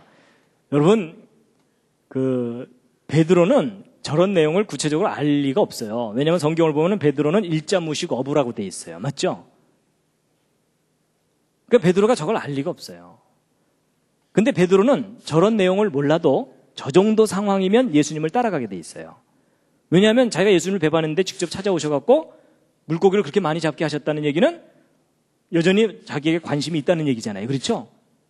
그렇다는 얘기는 저 정도 되면 이제 베드로는 다시 그물을 버려두고 예수님 따라가게 돼 있거든요. 그러면 베드로가 알아듣지 않아도 될 저 153의 비밀은 도대체 누구를 위한 거냐 하는 거겠죠. 그렇죠? 어렵지 않습니다. 153이 거룩함을 나타내는 것이고 그게 트리플 큐브 넘버이고 거룩함을 나타내는 것이라는 것을 이해할 수 있는 모든 사람을 위한 메시지입니다. 바로 여러분과 저입니다. 그러면 그럼 차라리 하나님께서 그냥 톡 털어놓고 예수님께서 톡 털어놓고 야 나와 함께 거룩한 일을 하자 이러면서 그냥 데리고 가시면 되잖아요. 근데 왜 굳이 저렇게 숫자 속에 숨겨두셨을까요? 근데 여러분 성경은 뭔가 일관성이 있습니다. 여러분 그 시편 1편을 보면 복 있는 사람은 악인의 길을 쫓지 아니하고 죄인의 길에 서지 아니하고 오만한 자의 자리에 앉지 아니하고 오직 여호와의 율법을 즐거워하여 그 율법을 주야로 묵상하는 자로다라고 돼 있죠. 여러분 묵상이라는 게 뭐냐면 여러분 성경 말씀을 한 번 읽고 다 깨달을 수 있으면 더 이상 읽을 필요도 없고 묵상할 필요도 없어요. 맞죠? 근데 왜 하나님께서 우리에게 묵상을 하게 하시냐면은 한 번 읽고서는 뜻이 들어오지 않는 중요한 것들을 그 속에 숨겨두셨어요. 그건 되새기기에만 알 수 있는데 단순히 명상만 한다고 되는 일이 아니에요. 하나님이 창조하신 이 모든 세상을 이해를 하고 하나님 말씀을 함께 이해해야만 알 수 있는 것들을 넣어두신 거거든요. 그렇다면 성경을 사랑하지 않는 사람은 절대로 성경을 묵상을 못합니다. 맞죠? 하나님의 말씀을 사랑하는 사람들에게 하나님 말씀을 되새기다가 이런 놀라운 것을 숨겨두셨구나 하고 발견하게 하신 거예요. 보물을 발견하게 하시는 거죠. 이해가 되십니까? 예. 그래서요, 여러분 이 트리플 큐브 넘버는 세 자리 숫자 중에 있을 거거든요. 그럼 100하고 999 사이에 이 숫자들 속에 있을 텐데 트리플 큐브 넘버가 딱 4개가 발견됩니다. 그러니까 우주에 있는 숫자 중에 딱 요 4개만 트리플 큐브 넘버인데 153은 방금 베드로의 물고기 설명드렸죠? 370은 37 다입별 10개거든요. 그러니까 이것도 완전함과 관계된 거고요. 근데 371, 이것도 3의 3승, 7의 3승, 1의 3승을 더하면 371이 되거든요. 근데 저 숫자는 성경에서 여간해서 찾기 힘들어요. 근데 저 숫자가 무슨 숫자인지 혹시 아세요? 이게 무슨 수냐면요. 노아가 방주에 들어가 있던 날짜 수예요. 오 마이 갓. 여러분 노아가 방주에 들어가 있던 날짜 수가 정확하게 371일이에요. 근데 노아 방주가 어떤 장소예요? 거룩한 장소예요. 거기 들어가야만 그 다음 세상을 가요. 거룩함이에요. 그리고 이제 407은 이것도 여간해서 숫자 찾기 힘든데 창세기 1장 1절에 땅을 할 때 요거 숫자 값입니다. 근데 여러분 요 에트라는 숫자가 목적을 나타내는 그 단어라 그랬죠? 근데 요 에트라는 단어가 히브리어 알파벳의 22개 중에 맨 첫 번째 알파벳과 맨 마지막 알파벳으로 돼 있어요. 여러분 지금까지 이 모든 내용을 다 이해하고 나면 히브리어 알파벳 순서와 개수조차도 누군가가 디자인한 거예요. 맞죠? 분명히 그 오리진은 하늘에 있어요. 그렇죠? 그렇다면 알파와 오메가, 처음과 마지막. 여러분 이 지구는 하나님이 창조하신 시점이 있고 마지막 심판하시는 마지막이 있습니다. 그 가운데 여러분과 제가 살고 있는데 지금 거의 끄트머리에 왔어요. 그 다음에 여러분 이 13다입별은 지금까지 설명을 제대로 안 드렸는데 13다입별은 뭐하고 관계되어 있냐면요. 첫 번째 다입별은 유일하신 하나님과 관계된 다입별입니다. 그래서 여러분 신명기 6장 4절이 그 쉐마라 그래서 이스라엘아 들으라 이렇게 돼 있거든요. 함께 읽으시겠습니다. 시작. 이스라엘아 들으라. 우리 하나님 여호와는 오직 하나인 여호와시니 너는 마음을 다하고 성품을 다하고 힘을 다하여 내 하나님 여호와를 사랑하라. 그래서 바로 이제 이 신명기 6장 4절을 히브리어로 그 원문이 바로 이거거든요. 들으라 이스라엘아, 야훼 우리 하나님은 유일하신 여호와이시니, 이렇게 되어 있습니다. 근데 여러분, 이 문장의 숫자 값을 계산하면 1118이거든요. 근데 이 1118이 13 곱하기 86으로 나눠질 수가 있는데, 이 13은 에하드라고 하는 하나라는 단어의 숫자 값이고, 86은 아까 그 엘로힘 있죠. 엘로힘의 숫자 값이에요. 그러니까 이 문장을 줄이면은 한 분이신 하나님이라는 뜻이에요. 그런데 또 재밌는 것이 뭐냐면, 오직 하나인 여호와시니 그랬을 때 야훼 에하드 이렇게 돼 있는데, 여러분 이 하나라는 단어도 13이지만 요 여호와라는 우리말로 여호와라고 번역된 요 하나님의 고유한 이름도 숫자 값이 26인데 26은 13을 두 번 더한 거죠. 그러니까 13 다윗별들로 이루어진 메시지예요. 오직 하나인 여호와, 하나님. 그래서 그 히브리어 단어 중에요, 이 하나라는 단어도 13이라는 숫자 값이고요, 아비라 그래서 이게 my father란 뜻이거든요. 나의 아버지라는 요 단어도 숫자가 13이에요. 그리고 사랑이라는 단어도 아하바인데 또 재밌게도 이게 13이에요. 그래서 연결을 해보면 한 분이신 나의 아버지는 사랑이시라, 이렇게 돼 있어요. 그래서 하나님이 사랑이신 것을 수학적으로 증명하라, 이러면 저거 설명하면 돼요. 그리고 이제 저거 들고서 마지막 하나님께서 우리를 미워하시면 사랑이시래매요, 이러면서 우리가 대들면 돼요. 그렇죠?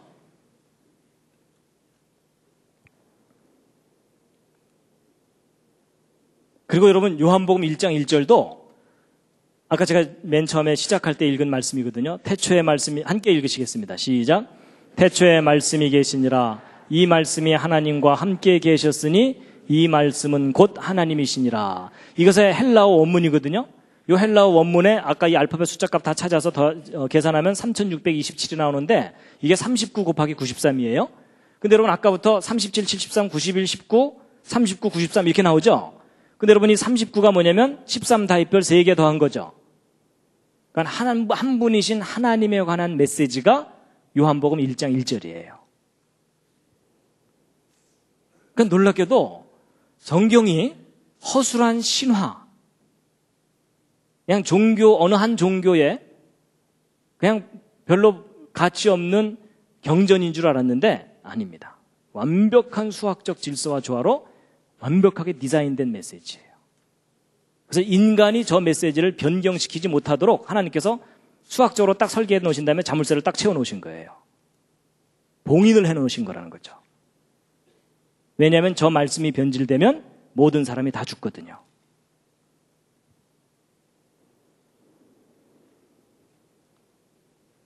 자, 여러분, 오늘 길게 말씀드렸지만 요점은 참 간단합니다. 뭐냐면 하나님의 말씀이 우리를 살리는 완전한 말씀이라는 겁니다.